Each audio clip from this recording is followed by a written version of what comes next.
বন্ধুরা, আপনারা হয়তো সবাই জানেন যে আমাদের এখানে কোনারসর ব্রিজের কাজটা চলতেছে। তো আসলে আমাকে একটু আগে একজন কল দিয়ে বললো যে ব্রিজের বানটা নাকি ভেঙে গেছে। তো আমরা চলো দেখবো। আমি ভিজিয়ে পরে বৃষ্টির মধ্যে ভিজিয়ে আপনাদেরকে বানটা দেখাবো। সবাই পাইলে শেয়ার করে দিবেন। ভাই চলো, কথা না বাড়িয়ে চলো দেখা যাক।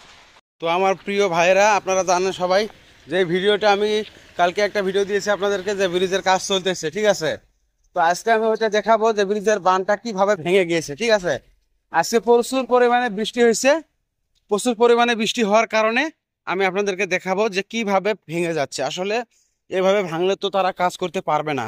আসলে খুব দূরত্বে কাজটা হয়ে যাওয়ার কথা ছিল, কিন্তু এখন বৃষ্টির পানির কারণে বানটা আটকাতে পারতেছে না তারা। আমি এখন দেখাবো আপনাদেরকে সবাইকে।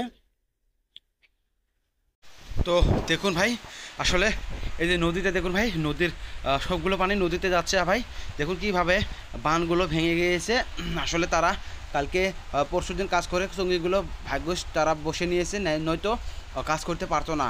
ভাই দেখুন কিভাবে এই যে বাচ্চাগুলো দেখুন, ওই যে মাছ ধরতেছে, আর ওখানে মাছ ধরবে একটু পরে। হ্যাঁ, আসলে অনেকগুলো পানি জমা হয়েছিল, পানিগুলো সবগুলো চলে গেছে। ভাই দেখুন আসলে অনেক অনেক মানে এটা ক্ষতি হয়েছে আর কি, একটা খুব ক্ষতি আসলে। আচ্ছা, এখানে কিভাবে ভাঙলো? এটা কিভাবে ভাঙলো? ভাঙলো কিভাবে? আচ্ছা আচ্ছা, ও বৃষ্টির কারণে, তাই তো। ও আচ্ছা আচ্ছা, দেখুন ভাই এগুলো আসলে আমরা এই বাঁধ ভাঙার কারণে একটা জিনিস দেখতে পাচ্ছি। দেখুন এই যে কাঁসারগুলো দেখুন কিভাবে ফাড় ধরেছে। আসলে আর একটা যদি বৃষ্টি আসে এই কাঁসারগুলো সবগুলো ভেঙে যাবে। আসলে যার মাটি তার আরও ক্ষতি হচ্ছে। আসলে দেখুন ধারের প্রচুর পরিমাণে ভিড় ছিল, এখন তো একটু কমেছে। দেখুন কতভাবে কাঁসারগুলো ভেঙে গিয়েছে। আসলে আসলে অনেক ক্ষতি হয়ে গেছে। দেখুন কি পরিমাণে ধারা আসতেছে। আসলে প্রথমে আসছিল। তো আমি এখন একজনের কাছে জিজ্ঞাসা করবো, দেখি তারা কি। আপনি কি এই জায়গারে থাকি? আমি বলতে চাইছি কি যে হ্যাঁ হ্যাঁ আমাদের এখানে যেটা কোনারসর কিনালি যেটা ব্রিজ হইতাছে, হ্যাঁ সেখানেও কিছু হয় নাই। দেখা যাচ্ছে এটা আরো অনেক দিন লেগে যেতে পারে। হ্যাঁ, লেগে যেতে পারে। তার জন্য ওইটাই বলতেছি। আসলে এই ব্রিজটা কিভাবে ভাঙলো, এই বাঁধটা কিভাবে ভাঙলো, আপনাকে কিছু বলতে পারবেন তার বিষয়ে? এখন আমার জানা মতো তো এখন উপর থেকে যেটা পানির প্রেসার পড়েছে হ্যাঁ সেটার হ্যাঁ জন্য এটা ভেঙে গেছে, এটা আচ্ছা রাখতে আচ্ছা। পারছে না।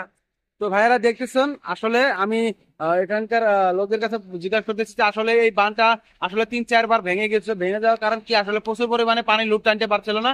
আসলে তারা পানিগুলো সময় মতো সারি দিতে পারতেছে না, তার কারণে দেখুন প্রত্যেকবার এভাবে ভেঙে যাচ্ছে। আসলে কিছু কালপাট বসাইছে এখানে, কিছু আসলে কিন্তু এটা টিকবে না কিনা কিন্তু এটা বলা যাচ্ছে না। দেখুন প্রচুর পরিমাণে ধার যাচ্ছে।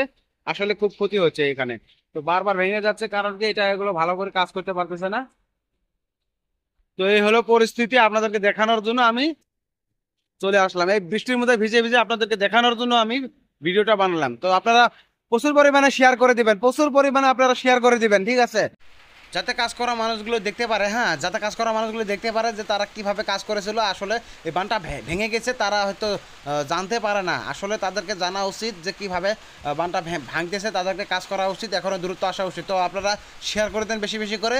তো ভিডিওটা শেয়ার করবেন, আর ভালো থাকবেন সবাই এরকম ভালো ভালো ভিডিও পাওয়ার জন্য।